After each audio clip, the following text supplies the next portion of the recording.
Hello and welcome back to Bunnex Investment Group.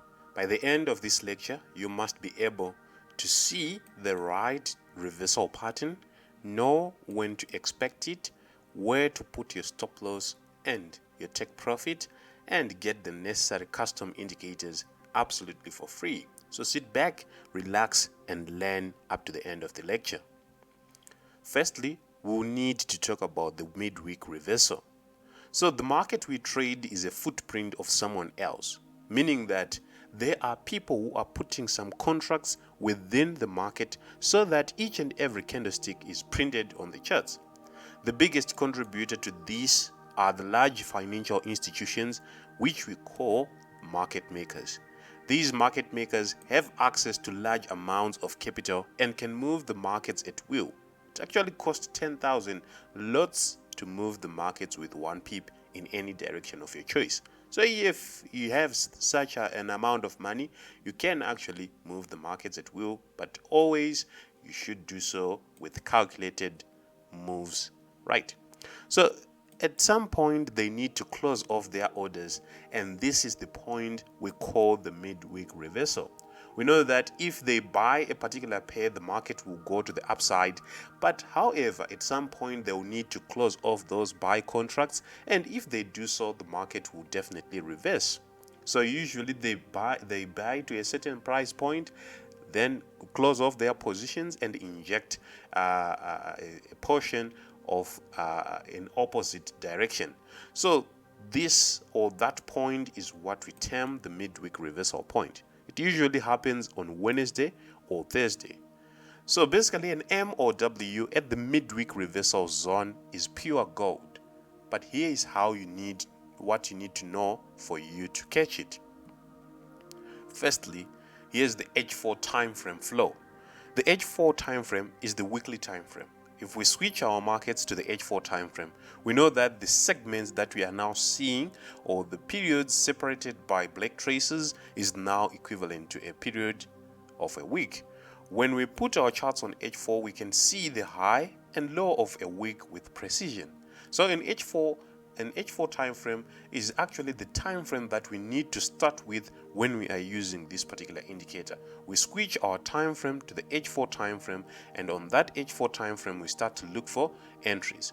When an H4 chart issues a TDI shark fin, which means a trader's dynamic shark fin, or basically a small explanation, that means the RSI line has pierced outside of the volatility bands. It's time to switch our charts to H4 to M15 time frame. So we are saying H4 shark fin, switch time frame to M15. On the M15 time frame, we start to scan for a nameable M or W pattern as shown below.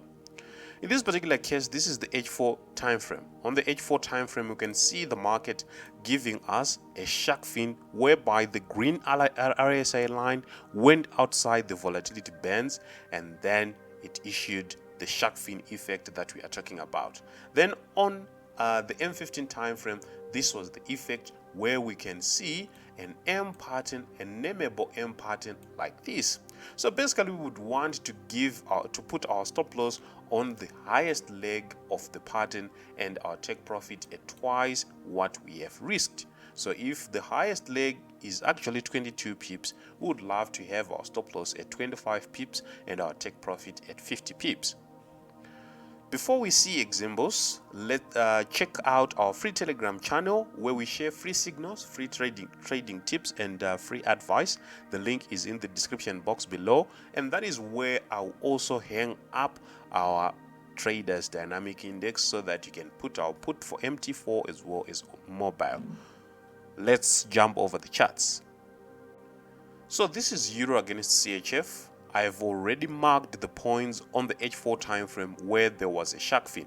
So these are the recent points where there was a shark fin. I'll actually expand the TDI so that you can see where we got all those points. So on the TDI of the H4 time frame, we can see there was a piercing out of the RSI line from the volatility bands. Another point was here, another point was here. We can as well include this one. Another point was here, and the most recent one was at this particular point.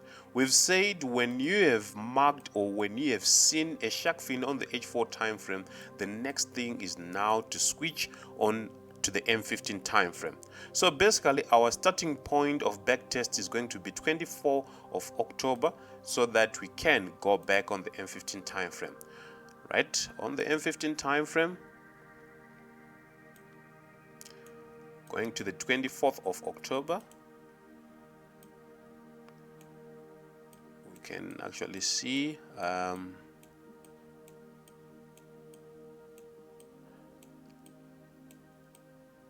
so the 24th of October was actually on this particular day. We can see that this is the same exact point we marked on the H4 time frame, and there was an M pattern. Our entry, we may try to get a candlestick reversal pattern on the first leg level, or we can actually wait for a candle closure below the 13 EMA, which is the EMA in red. So basically this was a trade that worked out. Then our next trade was actually on the 31st of October, where we had the first leg and then the second leg. Someone could have said this was the first and second, which was still okay, and the trade actually worked perfectly fine. Our 2-to-1 reward to risk ratio was all going to be satisfied. Then we move on again. We can see this was actually a trade that occurred on the 7th of November. We had a beautiful pattern, a W pattern. However, the W pattern did not go far. So we say when we have moved 1 hour in our profit, it is advisable to lock in our trade so that we do not lose our capital. So basically this trade might have gone as a break-even trade, but if you are someone who doesn't want to move the stop losses whilst you are in a trade, you may actually leave it to be governed by the stop loss and take profit. Therefore this one might have ended up as a loss. So as you can see, there was actually 2 winners and 1 loss. And then this was another point, which was on the 14th of November, where we had the first leg and then the second leg, which were issued. A 2-to-1 reward to risk ratio was actually going to be satisfied. Then the most recent one was actually on the 16th of November. It is actually on the day of recording this video. There has been issued a beautiful W pattern, which we expect to see it going to the upside. Right now it's actually at plus 1R, 1.2R in profit. So basically that is how you will be using this particular strategy, and it is something that is of higher probability in terms of the winners, in terms of the win rate, and in terms of success. On that note, we've come to the end of our today's video. Thank you for watching. Like and subscribe, and I'll see you in the next one.